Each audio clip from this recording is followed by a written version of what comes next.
hot chocolate and a movie, and maybe go for a drive around tonight.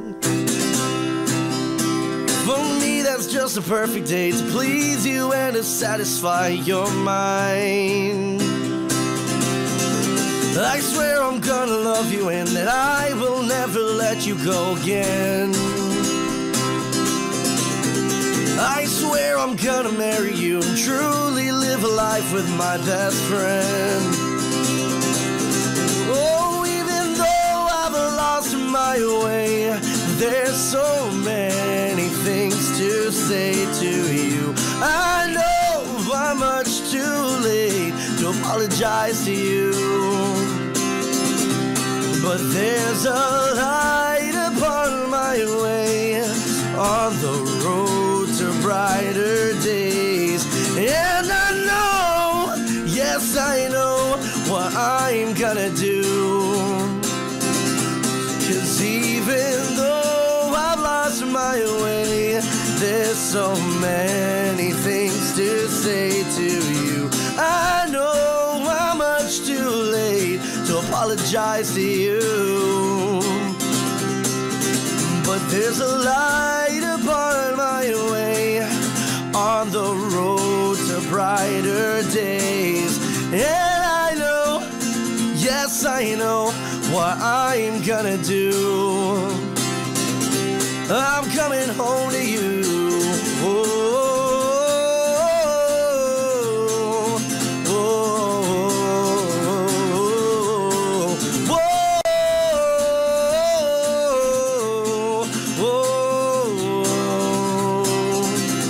I'm coming home to you.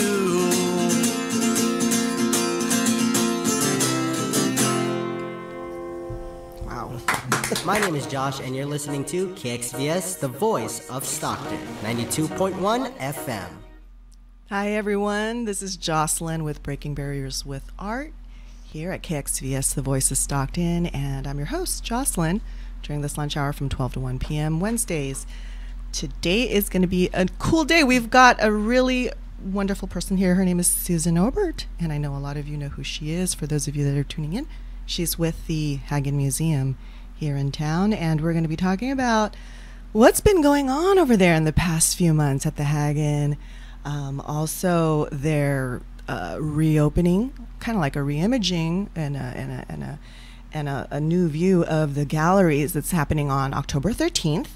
And it also is the kickoff date for Stockton Arts Week. So all kinds of stuff happening in October, and it's coming fast and furious. So Susie, thank you for stopping by today at the station. Really appreciate it. And she's actually came from the museum, just over there on Pershing.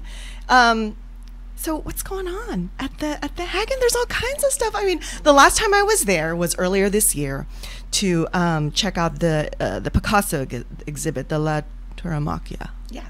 And that was awesome. It was this wonderful smaller room, and it was separate from the rest. And you were telling us about all the different things that were being changed and the construction that was taking place, and some things that have been kind of hidden are going to be put into the forefront, and other things that are kind of being changed around a little bit. So tell us a little bit more about that. First, thank you so much for having me here today. Absolutely. It's a great opportunity for us. Thank you. A lot of people may have heard we're in the process of doing a $2.5 million renovation of our core art galleries. Mm-hmm. And it is a way really to make our art more approachable and enjoyable.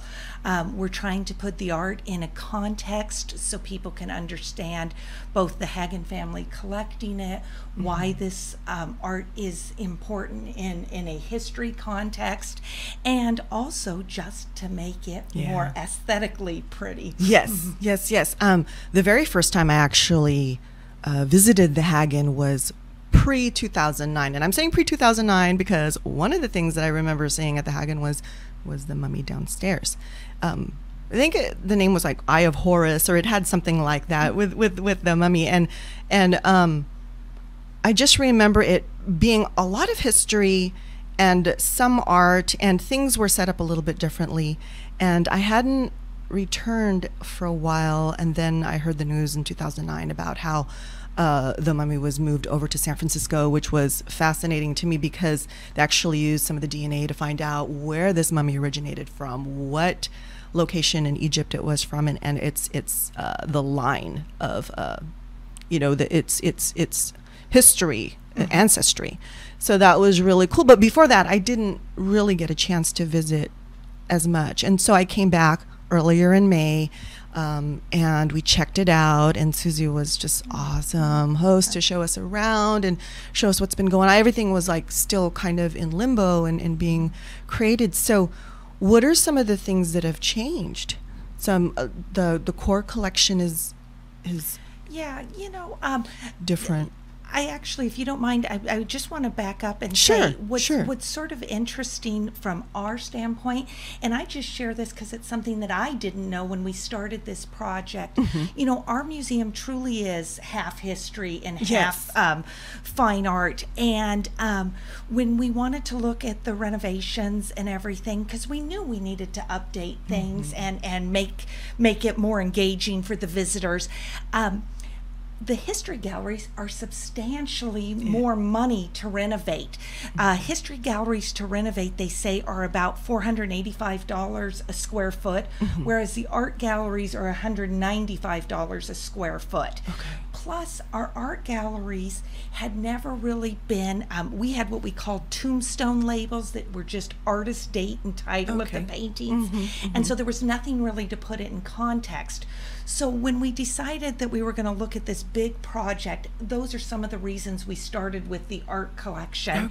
And I think that is one of the things from a museum standpoint. I'm not sure necessarily the visitors as you walk in, but as I said, we had these tombstone labels that didn't put anything in context, didn't tell you the relationship between the artists. And just like you look at local artist groups in our community and how much they work together, these artists all had relationships with one another at the time, and so that context, that it's really the same sort of thing, just in a different era or on a different scale.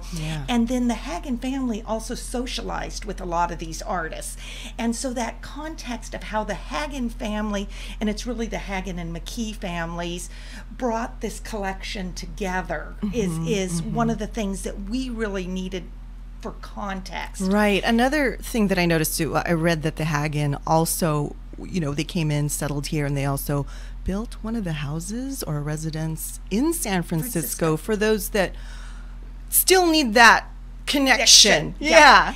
So and it is funny. I'll be one of the first to tell you, when I first started at the museum, my father is actually someone who asked me this question. As I started telling him more about the Haggin family, his question to me was, how come I don't know who they are? Because when you hear all the information, and I believe it was, I think it was 1909, but at least early 1900s, James Benally Haggin, the first of the three generations that collected our art collection, was the third richest man in our country, behind Rockefeller and Carnegie. So it is sort of shocking that people don't know the name, but it isn't. Not familiar with it. It's not as well known. Yeah. But they did indeed. James Benally Haggin built literally the first home on Nob Hill in San Francisco. And then it was after him that the Crockers and some of these names that people are more familiar with. It indeed is a home that did burn in after the earthquake and fire. A lot of them, they had already moved their artwork to their New York home before that, and so again, that's why none of the art was lost. But that house on Nob Hill was a full city block, and then his son built a house down the street. So they have very large ties originally to San Francisco. And then for those people in Sacramento, basically they owned the whole, what was Rancho Del Paso. That was all Haggin land. And they actually had a horse stud farm there. The Haggins actually have owned a horse that won the Kentucky Derby in the early 1900s, so they have a lot of ties to the horsing industry. But there are a lot of those Sacramento and Bay Area ties that most people don't see. The third generation that collected this collection and gave it to Stockton and our museum is Isla Haggin McKee. Her husband, Robert T. McKee, grew up here in Stockton. And so that is the Stockton tie, is the McKee family. Yeah, that's good. And a lot of times people do look for that connection, because otherwise they walk in and they're like, okay, there's a lot of cool paintings in here, but you know, how does it all tie in, right? And to be honest, that's one of the things we're adding. We have a small vestibule area between the two galleries, and we are telling the Haggin McKee story in there, and it includes a photograph of the Nob Hill home, of Robert T. McKee's Stockton home, and we have some three-dimensional items, some of their china and silver and type of things. So I really introduce people to the Haggin McKee families, and I think help put that in context too. Yeah, it's a little bit more personable, and they seem like they're a part of the actual families, and you know, it feels good to just feel like, okay, I know what's going on here, you know, and this is what happened, and this is what took place through history. But that's great. Yeah, I was kind of surprised about that too, because I didn't really. Prior to moving to Stockton, I never heard of the Haggin name. And then after doing some research, I realized, well, they are a very prominent figure in history for California as well as the nation. So, yeah. So, the $2.5 million refurbishment, it says it's the largest investment, as you said. One of the questions that I had from people that I've been kind of asking them what kind of questions they have for you for the past couple days. Let me see if I can read it. That's perfect. Let's see. Some have asked why a more local construction design firm wasn't utilized to do the work for the Haggin. What were some of the criteria when choosing who would do the construction? That's a very interesting question. And we do try to use local as much as we can.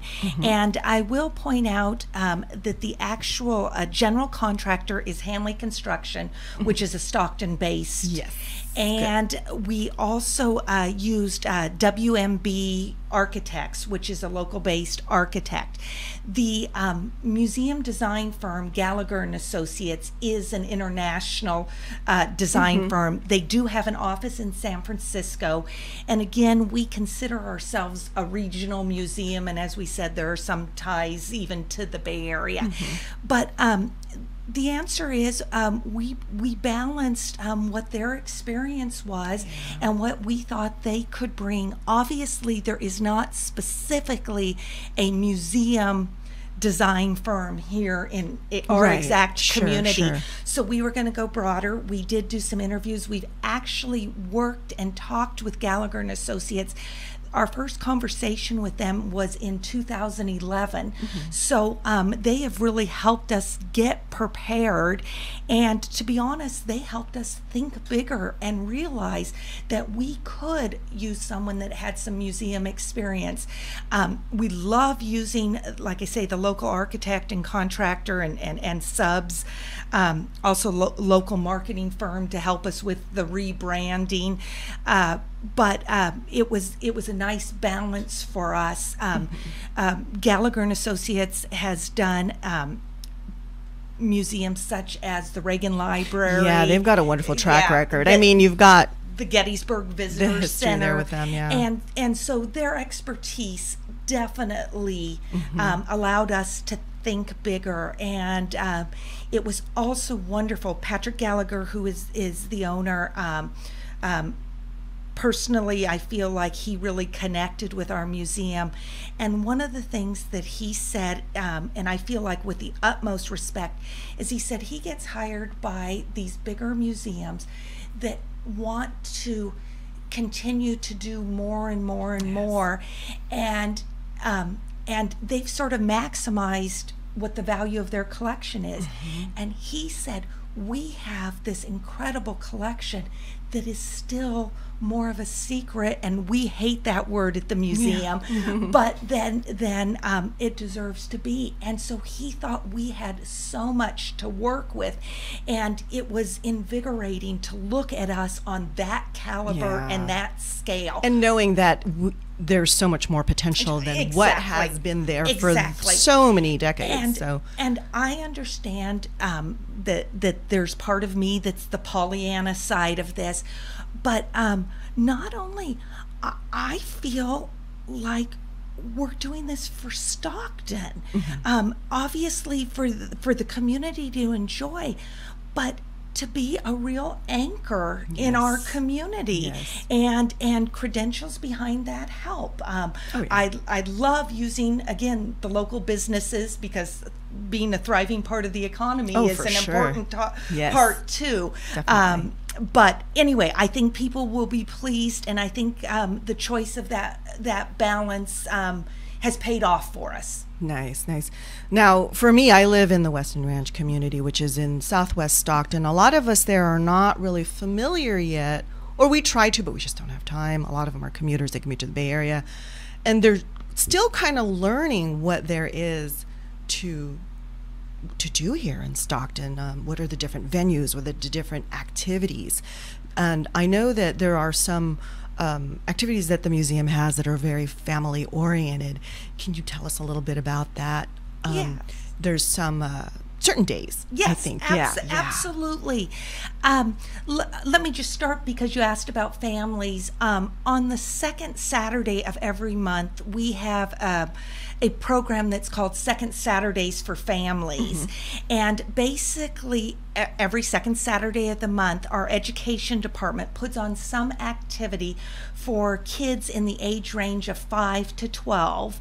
And it's usually based on a temporary exhibit or something that's going on in the world, and gives a chance. I know coming up, they're going to do one, because we have a temporary exhibit on baseball. The kids are going to make baseball pennants and things like that. And that is a regular admission day, but there's no additional charge for the kids to participate in Second Saturdays for Families. The other thing that I always like to point out, because obviously the more people there are in a family, the more economic opportunities you're looking for, and I'd like to point out that the first Saturday of every month we are open free to the public, and so I think that gives an opportunity for people to come in a broader range. The other thing, which I will point out, even though it's not necessarily family oriented per se, is on the first and third Thursdays of every month, the museum is open till 9 o'clock. And on those evenings, we have some sort of programming at 7 o'clock. We do also, with admission, give a complimentary glass of wine.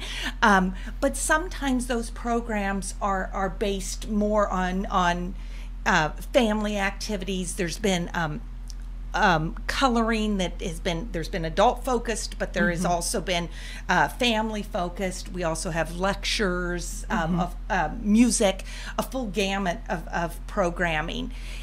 And then also when we open up the art galleries on October 13th, we are bringing back, we used to have a item that we called a treasure hunt. I would call it more of an activities guide that is focused for young people. And when families come in, they'll be able to pick up the treasure hunt or activity guide at the front desk, and it gives parents a way to interact with their kids and introduce them more. And there will be both art and history. I'll give an example. For example, on the art side, the Haggin family collected a lot of paintings that have animals in it. And so we have found that kids can really relate to the animals in paintings, and so in the treasure hunt you find the various animals in the paintings, and it's a way for, like I say, parents to interact with their kids and talk about the paintings. The other thing you will find, as I talked about the labels that are going to have more information, we also have a few labels in each gallery that have what we are calling prompts, which are talking points. Yeah, I read something about that. Is that part of the kiosks too? Or are those separate as well? That is separate, but it is the Lots same of info. tie. Yeah. Is ways to generate questions and be part of your normal life. Because again, for example, the Haggin family collected a lot of landscapes. Well, all of us are outdoors, and they talk about the look of the sky in certain paintings compared to other paintings. So things that kids and families can actually notice. identify easily and say, Exactly. oh, okay, this is something cool, engaging, very educational. Yeah. Exactly. You mentioned the kiosks. In each of the 3 main art galleries, we're going to have electronic kiosks. And We're getting high tech. Exactly. Oh, no. Exactly. There is no doubt that we have been behind on this, but these are incredible. And again, Gallagher and Associates is really who helped us with this process. And I will say you needed someone who was an expert. There are lots of people, sure. but it was quite a learning experience for all of us. But in the kiosks, you will get additional information about paintings, but you get to select where you get the information, so you can sort of customize the tour to your interests. Nice. And about the artists and items like that. So again, it's sort of your focus. It's also funny. Again, I'm sort of in that in-between age where the tech world hasn't totally flown by me, but I'm certainly not as savvy as I would like to be. But I love the screens are the kind where they have some prompts where you can push on the screen, but then you can swipe like an iPad. So totally user friendly. Exactly. So everyone, you've got to come check it out. Exactly. And the weekend that we're talking about, okay, you've got opening, kind of like the reveal on the 13th. Yes. And then that weekend is the first weekend, right? The 14th and 15th? The 14th and 15th is the first weekend that the galleries will be open to the public, and our board of trustees made the decision that they wanted that weekend to be free admission, because they wanted everyone who wanted to come see it and celebrate, and they viewed it as a gift or a Wonderful celebration. Opportunity. Yes, definitely. And then obviously, as you sort of mentioned before, it's Stockton Arts Week, so it's all come together beautifully for that. We can support that program too. I mean, was that part of when you guys were doing all that construction? Was that part of October 13th is the kickoff for Stockton Arts Week? Can we actually say, yeah, you guys planned it that way? You guys meant to do that. Of course you can say that. It is funny. Obviously, with every construction project, there was a time where we had a different deadline and we thought we would open sooner. But for many, many months, we knew it was going to be October, and waiting to the middle of the month once we got there made sense to kick off Stockton Arts Week. Not only do we think it's really important for Stockton Arts Week for the arts community to come together and showcase everything that is offered. We also visit Stockton, who coordinates Stockton Arts Week, is obviously very supportive of what we're doing at the museum, and so we want to make sure we support back, because it is a give and take, and we sort of that thing of all tides rise together. And so it's a great opportunity. And I will say there was some strategy. Yeah. If I were to say the very beginning we had this great flash, I'd probably be a little less than honest. But everything just sort of fell into place, and that is meant to be that way. Exactly. So I'm going to view it as meant to be. Meant to be. Yep. So Stockton Arts Week is October 13th through October 22nd. Kickoff is they're doing the reveal at the Haggin. So for those of you that are not familiar with the Haggin, you can also go online and log into hagginmuseum.org, and you can find all kinds of information about their different collections, the different exhibits. Right now, the one that I've actually seen is the Picasso exhibit, and that goes on through the end of the year, right? Through the end of the year, and just sharing, just because it's wonderful. Bank of America is who owns that collection. That's right. You were telling me. And because we had so much going on with the construction, we were really worried about changing temporary exhibits. And we do have a great relationship with Bank of America, and they have stepped up and helped us many times. But I will tell you, they usually do temporary exhibits that run 6 to 8 weeks, and they allowed us to have this for 6 months to help us out. Yeah. So it was a really great relationship, and they were willing to be flexible to help us. And we thought it was incredible for our community to have a Picasso exhibit up. Yes. So it was truly a win all the way around. Yeah, I think you should take a look at it. Everyone who has not been there, take a look at the Picasso exhibit. And there's another one, another Bank of America exhibit too. Is it the photography? Actually, the Bank of America one is Baseball, America's baseball Game. one. Okay. And it is really more about the history of baseball, and it gives you just glimpses of how baseball's become known as America's game. And it's sort of from a historical standpoint, you look at it and so many images you remember, or you even remember sort of being out in the playground and whatever your tie was to that. And so it's a strong exhibit, and it's a fun exhibit. We have found both sports and music are exhibits that transcend some of the demographics beyond fine arts, and so it's fun for us to do that and introduce the museum to a broader range of people. I will say it's also fun for us, and we did not do a full snapshot, but when we do this, sometimes we try to work with sort of that local, and for us, we've worked with the San Francisco Giants, so we have a Matt Cain uniform from this year, and then we have a picture of Linden's Aaron Judd from baseball, so it's fun because we can tie in some Stockton or San Joaquin pride with it, and so it's only a snapshot of those things. And then I will also, just because I have this, Angela Brusa from the Bank of Stockton is on our board, and her son Gio Brusa is on the San Francisco Giants San Jose team, and so we have all these fun ties through baseball. That is awesome.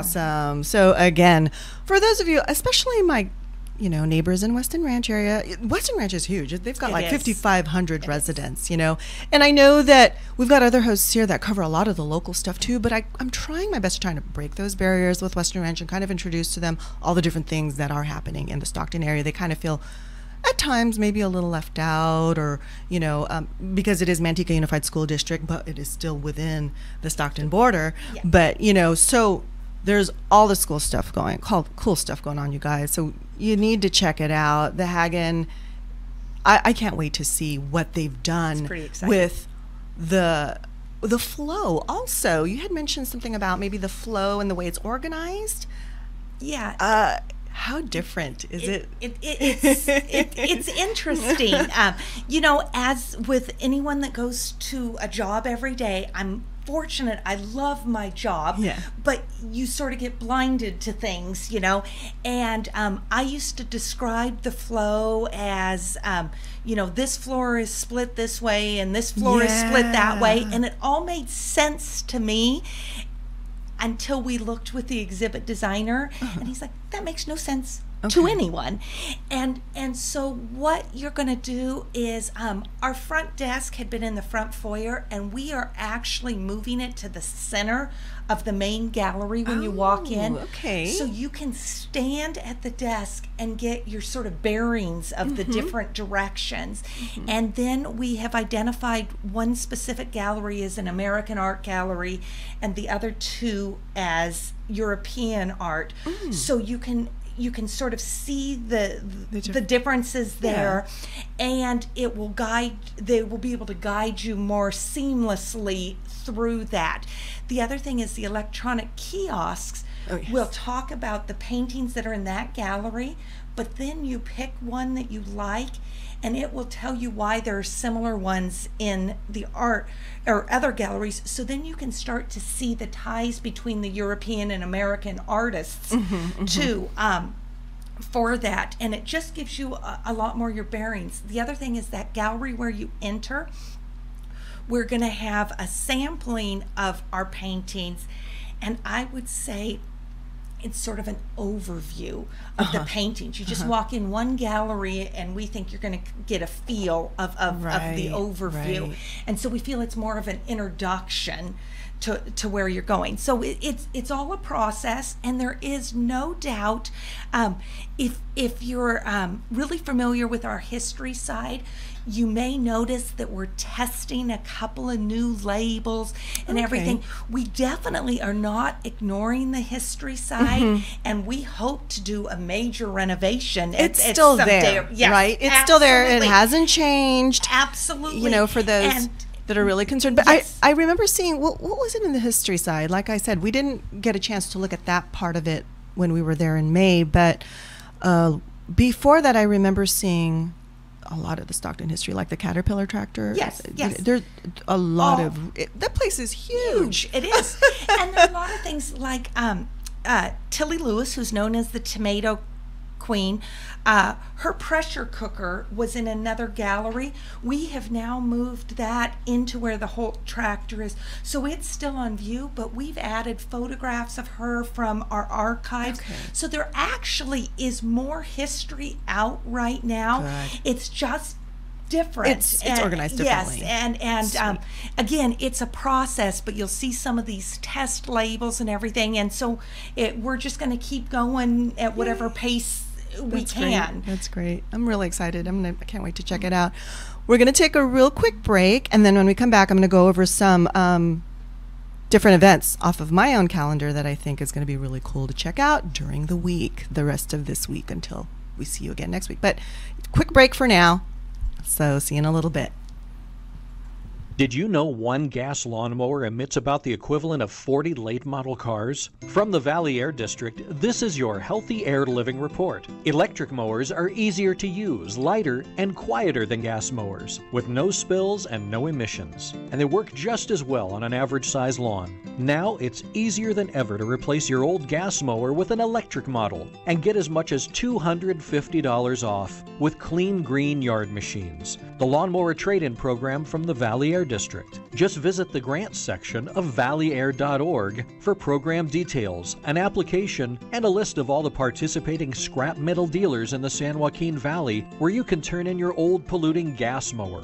Once you've purchased one of the many eligible electric mowers, send in your receipt, application, and verification that you retired your old gas burner, sit back, and wait for your money. That's valleyair.org. Clean Green Yard Machines. This has been your Healthy Air Living Report from the Valley Air District. The voice of Stockton. Please turn off your engine. From the San Joaquin Valley Air District, this is your Healthy Air Living Report. Motor vehicles are responsible for a majority of valley air pollution, and vehicle idling produces a large amount of unnecessary emissions. Consider shutting off your engine, parking, and entering that restaurant or coffee house instead of going through the drive-thru. And when you're waiting to pick up your kids from school, remember the phrase, turn the key and be idle-free. Making these types of changes will help reduce wear and tear on your engine, save you gas, and save you money. Reaching our air quality goals and protecting public health should be a priority, one that can be achieved when we all work together. This has been your Healthy Air Living Report from the San Joaquin Valley Air District. You're listening to the Voice of Stockton on KXVS.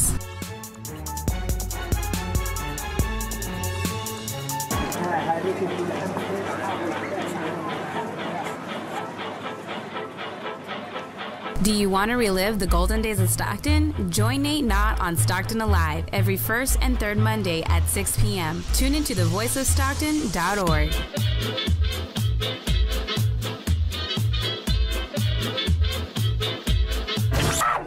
KXVS on 92.1 coming soon.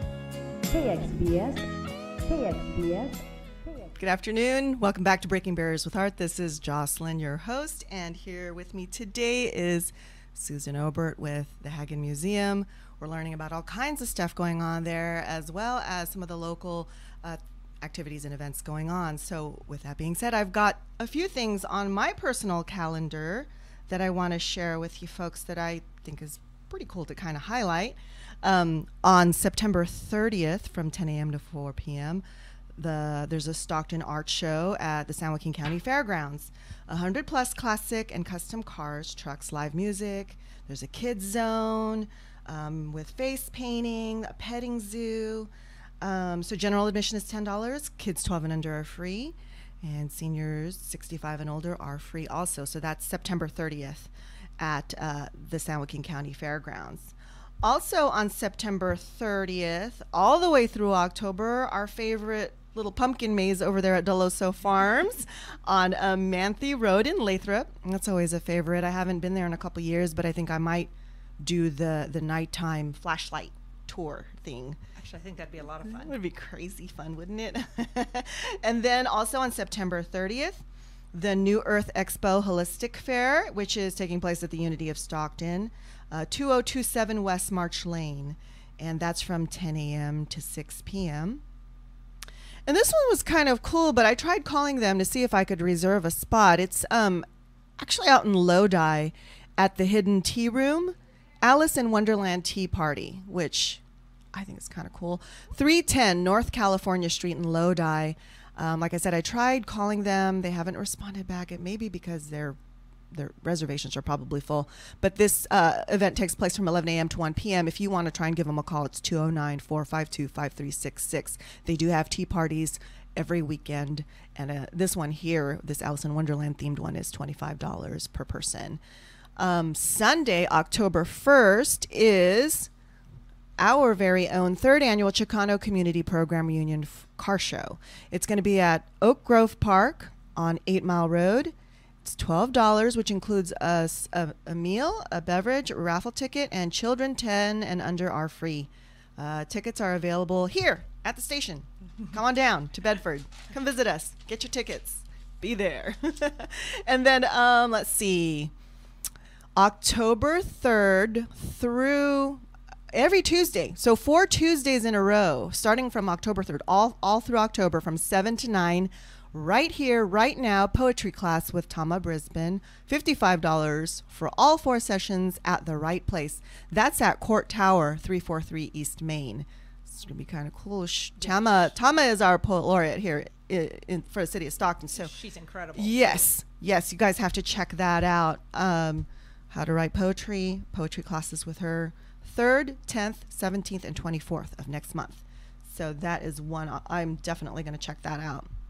And then, let's see, Thursday, October 5th is the Neon Art Exhibition opening reception at the L.H. Horton Gallery at Delta College. That's from 5 to 7. And I saw a sneak peek. Have you seen that? I saw a sneak peek cool. on social media of the installation, and neat. I think I think it's going to be incredible. I think it's going to be fabulous. I'm very eager to see it. Yeah. I just thought, wow, that's kind of different. A neon art exhibit. Definitely check that out. So as far as the Haggin goes, though, I know that you guys have all kinds of different events. I'm looking at the website here. And Thursday, October 5th, Heritage Writers. That's from 6:30 to 9 p.m. Yes, that's part of our late night Thursday. That's the late night Thursday ones. Yes, that's right. And they're going to do an ode to baseball. Nice. And they always do a really nice job and are a creative group of people. Baseball fans, definitely check that out. And of course, like we've been saying all along, Friday, October 13th. That's an awesome date. Friday the 13th. Come on now. And we decided just to run with it. As you said, it kicked off Stockton Arts Week. It was appropriate for us, so we weren't going to let Friday, October 13th scare us at all. And as we said before, that really is the first viewing the public will see of the art galleries. And although we've been doing a few little sneak pictures on social media and stuff, we really are trying to keep that kind of under wraps, because you really do have to experience that. I mean, it's so much more engaging once you're there, hands-on, interacting with the kiosks, taking a look at some of the different information, the way things were labeled were Yeah. very different. The flow of the museum is different now. I just remember back then, and it's been a while, so I just felt like there may have been a sort of a disconnect between fragmented. the history and some of the core pieces. And now it seems like it's well melded Yeah. together and falls into place really well. And Saturday, October 14th, like what Susie said, the second Saturdays for families. And then And again, both the 14th and 15th. 14th and 15th, is that's going to be right. free.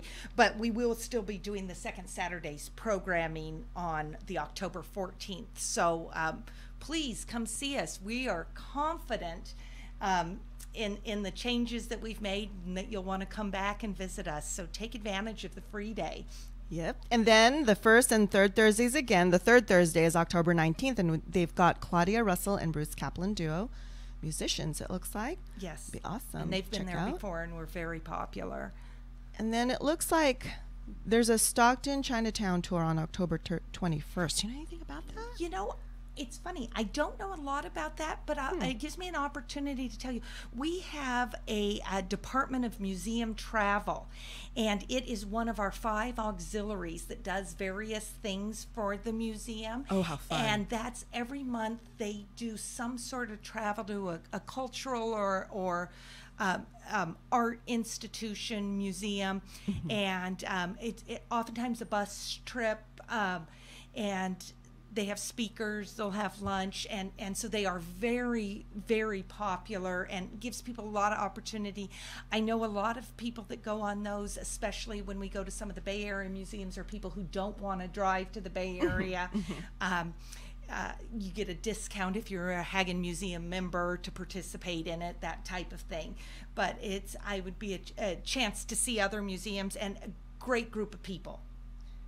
Yeah, this is great because I don't even know much of Stockton's Chinatown history. I'm Filipino. I don't even know much about Stockton's Filipino history because I'm kind of like a transplant. I'm coming in from the Bay Area, so I'm not really familiar with this area. I'm still learning, and I love it. I'm learning so much. And it is funny because it's hard to know, so often people sort of apologize to me for not coming to the museum and everything. And life is busy. It's hard to pick up everything. Yeah. But I will tell you, and not that there aren't many, but the Filipino community here in town is really doing a good job of trying to share more about and preserve their history. I also know the Chinese community is working on trying to escalate that. And we know we have a role in that at the Haggin, and would like to see us do more of that and cooperate with those other organizations that are doing it. There's no reason to duplicate things, but how can we enhance, help balance the story, augment each other's collections, and that so that's an ongoing thing for us that will always be true on the history side of the museum. Yeah, that's wonderful.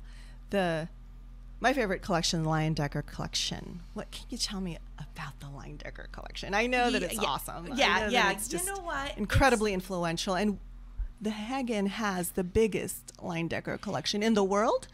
You know what? It's interesting, and I actually try not to get excited, because let me tell you what I will tell you. People, our Leyendecker collection is frickin' incredible. But what does that really mean? What does that really mean? Yes, Exactly. And I get that. First of all, lots of people aren't familiar. Joseph Christian Leyendecker, most of the time known as J.C. Leyendecker. Obviously, you can argue about who's the top and who's the best, but if you talk to people going to illustration school, people that have a background in illustration, there is no doubt that J.C. Leyendecker is among the tops in that talent. Most people are familiar with Norman Rockwell, and J.C. Leyendecker was actually a role model, a mentor for Rockwell. Yeah, he came on like 20 years later or something, yes, right? Yes. Yeah. And for example, Rockwell was a pallbearer at Leyendecker's funeral. He had so much respect for him. The other thing that a lot of people don't realize, J.C. Leyendecker did Saturday Evening Post covers, and he has actually done more Saturday Evening Post covers than Norman Rockwell. And Norman Rockwell did one less out of respect for J.C. Leyendecker. So that's how much respect he had for him. Absolutely. Lots of people, Norman Rockwell's work is a little more Americana, a little softer, and so there are certain people that would sort of have a preference towards that. Leyendecker is really known for like his hands and the muscles within the hands and the anatomy and everything. So you'll see a lot of people that have really studied illustration, when they come look at our Leyendeckers, come up with a magnifying glass and are looking at the hands and the brush strokes. But what we say we have is the largest public collection of J.C. Leyendecker's original artwork. And the reason we say that is there are many celebrities in particular, not that there aren't a lot of other people, but that have private collections, including George Lucas. And we don't know how many Leyendeckers he really has. My understanding is that he's really a Maxfield Parrish fan, and we believe that we have more Leyendeckers than he does, but we don't know that for a fact. But public museum, public access, we have the largest of his original works. The other thing that we have is personal photographs, family photographs, and a lot of his sketches that he did. His sister Augusta donated them to one of our previous directors, Earl Rowland, in the 50s, who started collecting the Leyendecker collection. And originally Leyendecker had actually requested his personal items be burned when he passed away, disregarded. A lot of people believe that was because he was gay, and at the time that wasn't as openly discussed. And his business partner, Mr. Beach, was also, it was his business partner, his model in a lot of his work, and then his personal partner. So he had instructed Beach to burn them. But Augusta, his sister, had a few items, personal items, and she is who donated them to the museum. So not only is it sort of a behind-the-scenes glimpse, we think it's fairly rare to have these because so many things, and illustrations as a whole, were often discarded. And those will be on display. We're going to have archival drawers in the gallery, the Leyendecker Gallery, that you will be able to open and see those. It's a collection. The other thing is, we've had it on view for a while, but we had never had a designated Leyendecker gallery. So that is one of the big things that's also coming out of this remodel. We are going to have a designated Leyendecker gallery with more pieces out, and these family photos, and his sketches, and also a little behind the scenes look at a few of the other illustrators and how they tied or Leyendecker influenced them. And for example, although it's a Leyendecker painting we own, we have one that was donated to us by Norman Rockwell. So it's a J.C. Leyendecker painting donated by Norman Rockwell himself. And then we have the letter that Norman Rockwell wrote to us as he donated it, and talking about his respect for J.C. Leyendecker. So again, putting those things in perspective. Definitely. So the J.C. Leyendecker collection, like you said before, did not have its own area. Now it does. And I bet there's like people from all over the world that would come and visit just that alone, right? Because absolutely, and we do see that. A matter of fact, it was just a couple months ago, I gave an illustration student from Australia that was coming. She was going to be in San Francisco and LA, and she knew about our Leyendecker collection. And although the museum the collection was down because of the construction. Sure. Because she contacted me, we brought her in, and she was able to see it because it was a unique opportunity. And we are more than happy to do that. The collection, we want people to see it. You just can't always Be proud, get it out. definitely. Yes, It is yes. very nice. And so people should and don't hesitate to reach out directly to me if you have questions or something you want to see. I was one of the lucky ones I got to see back in May, but so you still have a lot of things in the basement area. Yes. There's still a lot of items there. I think most people, at least myself, when I started working in a museum, would be shocked at the amount of items that aren't out on display. And to tell you the truth, I can't tell our exact percentage, but I know when we went through the accreditation process, we actually have a smaller percentage of our collection in storage than most of the major museums, and yet we have some incredible things. I know you had actually shared with me earlier, a person had asked about some of our oldest artifacts, and one of them that I was going to bring up is we have a Renaissance painting that I think is just incredible, and I hate that more people don't get to see it.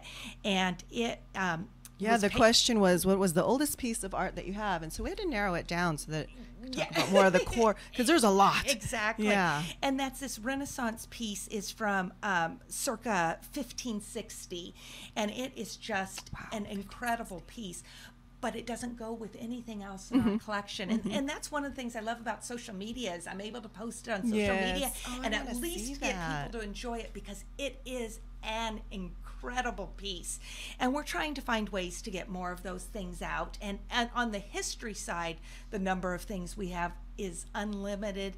And the archive collection, especially the history photos, there are some areas that we have gaps, but for example, Holt and the Caterpillar tractor, Stevens Brothers boats, Tilly Lewis, and the tomato industry. It's just incredible. I feel like in my mind I'm envisioning this big giant basement, and you can find things like the Lost Ark of the Covenant or something, like possibly, but of course not that exactly. But you never know. It feels like that. And I will tell you, just as an example, and again, I'm primarily on the business side of the museum, so you have to remember I come in from that side. But I will tell you, I've been at the museum for 15 years, and it was about 6 months ago when I was in our fine art storage. We have a fine art storage, we have a history storage, we have an American Indian basketry storage, so we have many different areas. But I was in our fine art storage, and I did not realize that we have their prints, but they're artist-proof prints of Norman Rockwell's. And I did not even know we had them after being there for 15 years. Got to be brought up to the Exactly. surface. we have this great computer system, and our collections department knows it, and it's in there. But there are so many things that are of interest. And I know I've talked before, actually, when I've been here on this station. There are people like artist Carl Miller, those who had been in town for a long time know he was a local artist that truly got national recognition. And we have a great collection of his works. And so does Stockton Art League just across the street. And it's just a shame that those aren't shown on a more regular basis, but we're trying to stay on that. But it's nice. I think that like you said, social media, you can actually rotate some of those things and talk about it, or if it goes with a particular month or something going on that coincides with the painting or the piece of art, it'd be a great way to bring it up. Yeah. It is fun when we bring people in the history storage, because there are so many artifacts. It's interesting. People walk in, and again, I'm sort of used to it now, and every time someone goes in there, something different catches each person's eye. And that's and by the way, that's also the challenge from our side. As obvious as it seems that some items are key or of importance, I could bring 20 different people in that room, and they'll spot something on there. I would have spotted the eyeballs. Yes. Because I was asking her about that earlier. Something I read that there was a box that had the glass eyeballs in it. It could have been somebody selling it. Nobody knows. It was just kind of an odd thing. And that's what our curator of history actually thinks it was like that. But yeah, it's a box. I would say it somewhat looks like a jewelry box, and there are a bunch of little drawers in it, and you pull them out. Each of them you pull out. There are 2 glass eyes. The other thing, and I actually thought I would do some research on this and haven't, most of the eyes are very light. And I don't know if that's just what happened to be in this box, or if there was a need for glass eyes for people with lighter eyes because they're more sensitive. I was just slightly curious, and I have no answer for that. That is, wow. And that's also the problem with the museum. As you go in one of these, you just keep going down the rabbit hole. Awesome. There is so much more to learn all the time. Yeah. Well, for those of you, again, one more time, just to give you some information, online information, log on to HagginMuseum.org, and you'll find all kinds of stuff. But we really want you to come and visit the museum itself. Couple weeks, October 13th is the reveal. 14th and 15th is the free museum day. So check it out. I'll probably see most of you there when I'll probably visit that weekend also. But I want to thank Susie for stopping by at the station today. She took some time out of her day and out of the museum to come and visit us here. And I'm going to wrap up this show. And guys, check out the museum, check out Arts Week, and we'll see you next week.